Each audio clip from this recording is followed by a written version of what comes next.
Yo, what is up, guys? It is Swizz, and today we're going to be taking you through and breaking down how to get better aim in Call of Duty Vanguard. We're going to go through some tips and some things that you guys can do to help you guys improve your aim in Call of Duty Vanguard. First, the most important thing is your settings, right?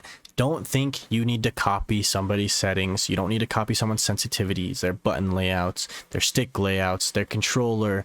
That you don't need a control freak. You don't need all these things that somebody else has to be as good as them or better than them. Use what you're comfortable with and what feels best to you, because at the end of the day, that's what's going to make you better, and that's what's going to be easier for you to get better. So for sensitivity, starting off with sensitivity, do something you're comfortable with. Personally, I run 6.6 sensitivity. A lot of people say around the 5.5 to 7.7 range, but use what you're comfortable. If you have a sensitivity that you're set on and that you already like, use it. Don't change it every time that you're not aiming good. Don't change it every time you get on, because you're never going to get used to that sensitivity. You're never going to get consistent with that sensitivity, and it's just going to make you worse. So for me, I've been comfortable on 6.6. I ran 6.6 basically this entire game, and I'm used to 6.6 sensitivity, and that's what I'm comfortable with, and that's what I've gotten good with. So there's no reason to change it. So if you're comfortable with a different sense, use that sense and stick with it. Okay, next, aim response curve type. Now this is a big setting, okay? Again, personal preference, find out what you like, but I'm going to say a lot of pros and a lot of top high tier players, a lot of AMs, a lot of pros, a lot of good players use dynamic aim response curve. I don't know what it is about it, but even RC said it himself. If you use standard, you don't like winning. Now, controller layout. Personally, I use a scuff. Again, do what's best for you and what's comfortable. My scuff, I have 4 paddles on the back. A lot of people only use 2 paddles, and my 4 paddles are not mapped the same way. That I've never seen anybody map their paddles the same way that I do. A lot of people like to have their jump on the left side so it doesn't affect their aim.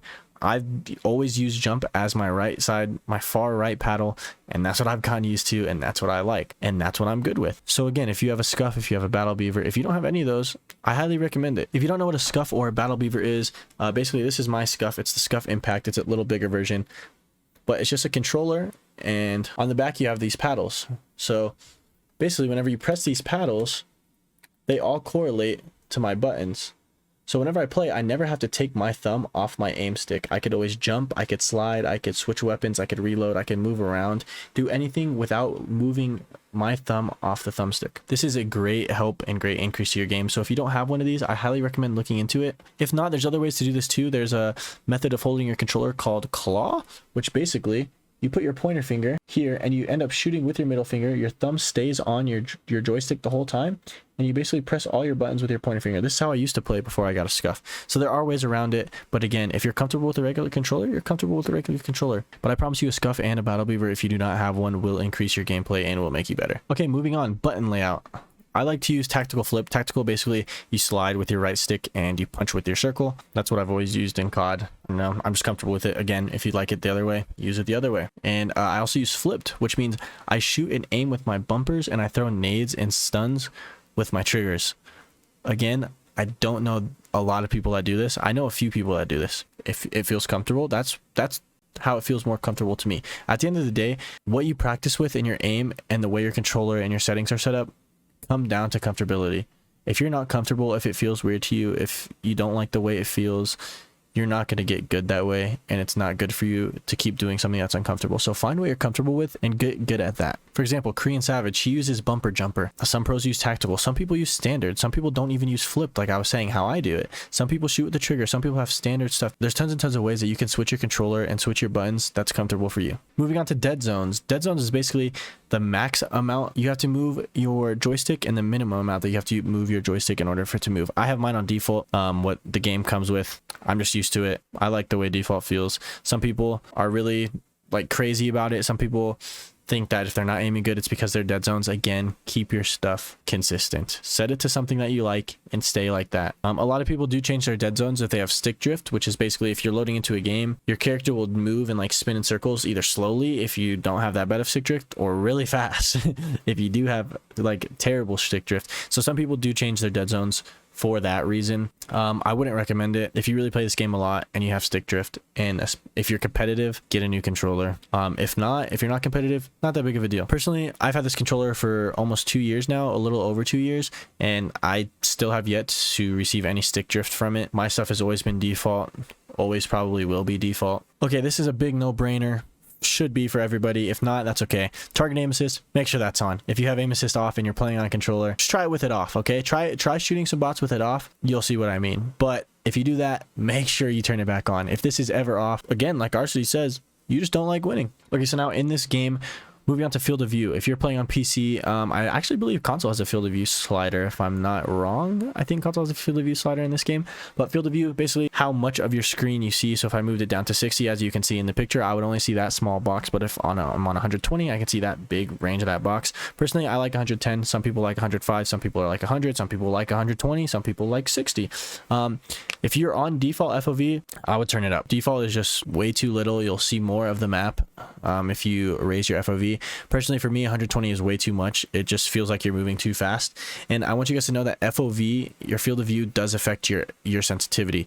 So 6.6 sensitivity, like I play on, is going to feel a lot slower on 60 FOV than it will on 120 FOV. And in this game, field of view, if you go hover over it and click square if you're on controller, and then if you're on PC, you just click the drop down, make sure this is affected. Okay, so what's going to happen if it's on independent, whenever you're unzoomed in, so for example, for me, I have 110 field of view. Whenever I'm unzoomed in, I will have 110 field of view. But the second I aim in, my field of view is going to go straight to the default, which I believe is 80, 60 or 80 in this game. We'll just say it's 80. So if I aim in, my field of view is going to go straight to 80. This will screw over your aim, and this is weird. It'll give you a headache. For me personally, it gives me a headache. It's stupid, right? If you're comfortable with it, like I said before, use it.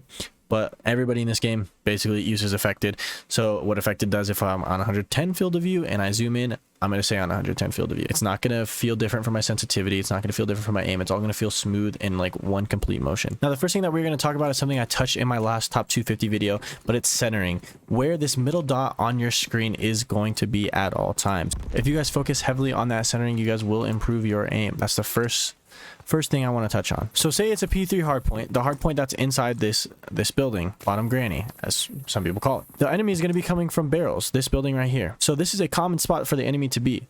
You're going to want to pre-aim this or center on it. Either or works. So as you're running around this corner, you want to have your dot to where you would be centered on this doorway. Now it's going to take a lot to get used to, but it all comes with practice. So as you slide around this, you want to be centered on that. If you walk around the corner, centered on that door. If you want to clear the kitchen contest first, maybe they're contesting this hard point, a common spot that they're going to be is here. So whenever you come around this corner, you're centering on this angle. Once you clear that angle and nobody's there, then you move to center on this door. Center, center, center all the time. And that's not only coming around corners or angles or into doorways. That's always, right? I don't want to run around the map with my centering at the floor. I don't want to run around the map with my dot at the floor. So whenever someone comes around the corner, I have to do this and then look up. I never want to be running and have to look up. That's just extra movement and extra time that's going to take away from my aim. If I'm running with this dot right on the middle of my screen where someone's body's going to be, and you see, just practice running around the map. Like, there's going to be a person here, centering on this door. I'm centering around a corner, centering around corners. I'm running corner, corner. Always where somebody can be. If I'm going down the stairs, I'm keeping my centering. If I'm going here, I'm keeping my centering. Going up a ramp, centering, centering. 24/7, you want to be centering. That's crucial on the map. I see a lot of people running around, looking at the ground or looking up in the sky. So whenever someone comes around the corner, they have to look down. They have to look up, and they have to just do too much for their movement. They just have to do too much with their aim. If you're centered in the middle, you don't have to move up and down at all whenever someone comes to you. If someone's coming around this corner, I'm not going to have to move up or down. And if I'm centered by the doorway, I'm not even going to have to snap to them, right? If I'm running here and I think someone's going to be in the doorway, but I'm looking over here, I don't have to snap to them. If I'm already running centered on this doorway and they come out the doorway, I'm right there able to aim and ready to shoot. Now, tip 2. This goes hand in hand with centering. Everything in this video is going to go hand in hand. Everything is going to work with each other and off of each other, right? Another thing with centering is pre-aiming. I've talked about this in my top 250 videos as well. If I know a common spot that an enemy's going to be, I want to pre-aim that spot. Right? So if it's this barn hard point and I'm here and I think an enemy could come through here, if I walk around the corner or I'm challenging this, I'm going to pre-aim it, right? I'm going to be looking at this doorway, because guess what? If an enemy's there and I'm not aimed in, I have to take the time to aim in. Yeah, I can shoot while I'm aiming in, but then you have to rely on your hip fire. You don't ever want to rely on extra factors that aren't necessary. So if I'm jumping around this corner and I'm pre-aiming here, pre-aiming this doorway, and the person's there, I don't have to aim in. I don't have to take the time to make sure my aim is right. None of that. I'm already pre-aiming. Same thing goes if you're standing still. If I'm standing here looking at this doorway, contesting this hard point or securing this hard point, and I'm looking at this door, or if I think someone's going to come through the barrel door over there, I'm not sitting here like this, because the second I see someone, boom, I have to aim in and then shoot.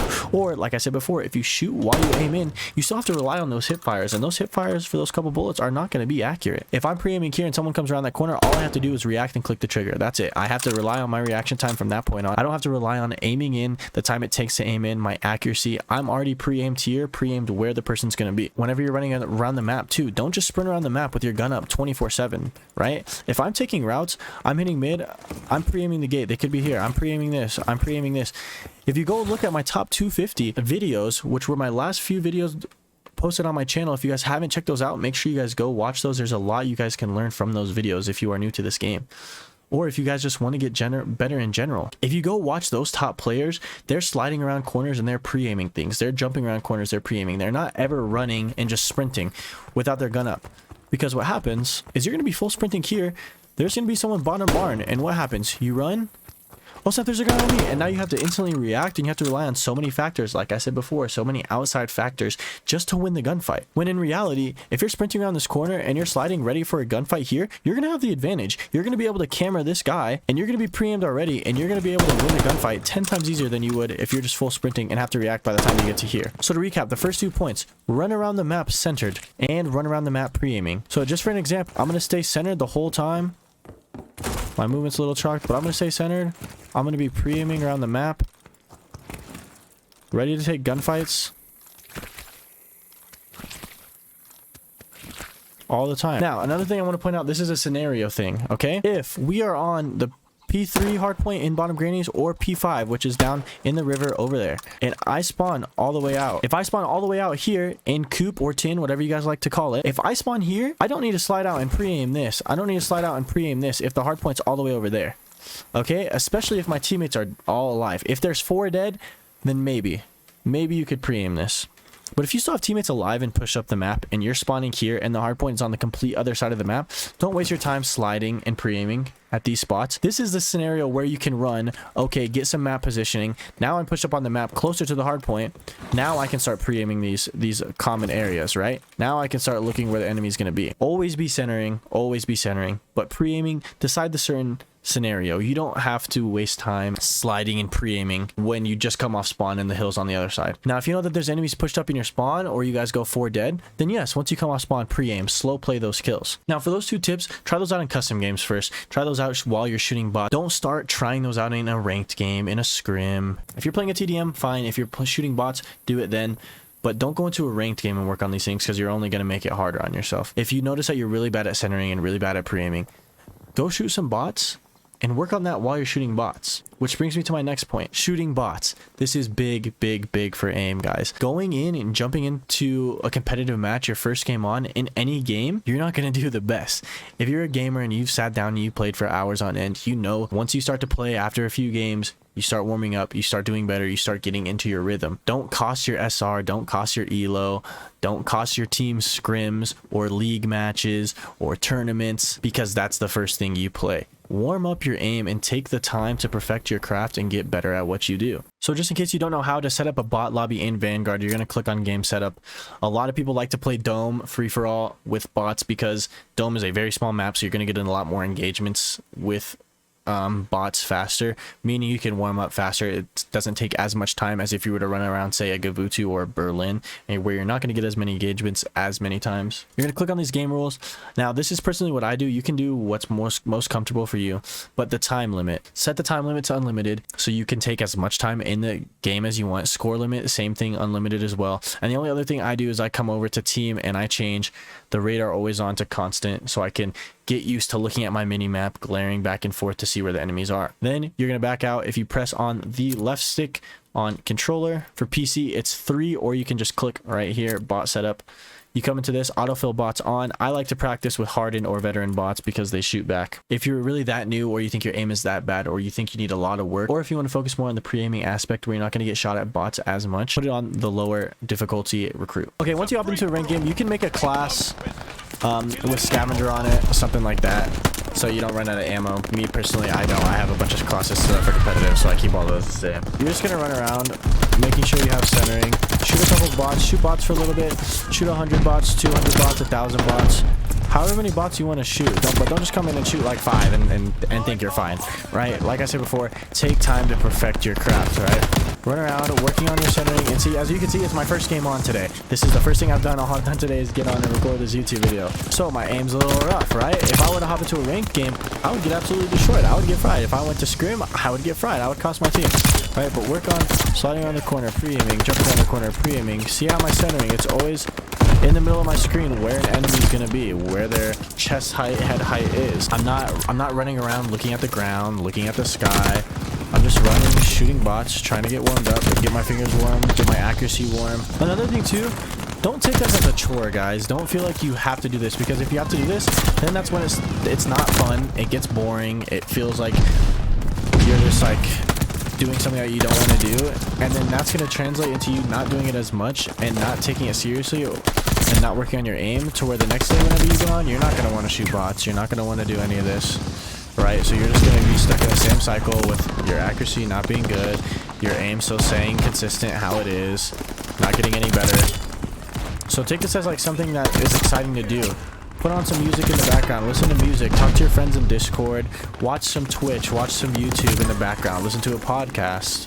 Like, make this enjoyable for you, because if you don't, you're not going to want to do it, and you're not going to be getting any better. Now, if you know you're a main sub and you're only going to be using an SMG, warm up with your SMG. If you're a main AR and you know you're only going to be using an AR, warm up with your AR. If you don't feel the need to warm up the other gun, then that's fine. But if you know you're going to be using an MP40, an automaton, maybe even a sniper while you play, shoot with different guns. Get used to shooting. Take some close range gunfights, take some long range gunfights, take some medium range gunfights. Don't only do the same thing. That's gonna do it for me for this video. If you guys missed last video where I teach you how to win more games in ranked play by VOD reviewing the top 250 players on the ranked leaderboard, make sure you guys go check that out. If you guys did enjoy this video, let me know down below. Maybe if you guys want to see a movement guide, I can start working on a movement guide. Let me know if you guys want to see that. If nobody wants to see it, we won't do it. But if you guys want to see it, make sure you guys let me know, because if anybody wants to see it, I will make that video. And if you did enjoy this video, make sure you guys leave a like. If you haven't done so already, be sure to click that subscribe button. It helps me out a lot. Thank you guys so much for the support, and I will see you guys in the next video. Peace.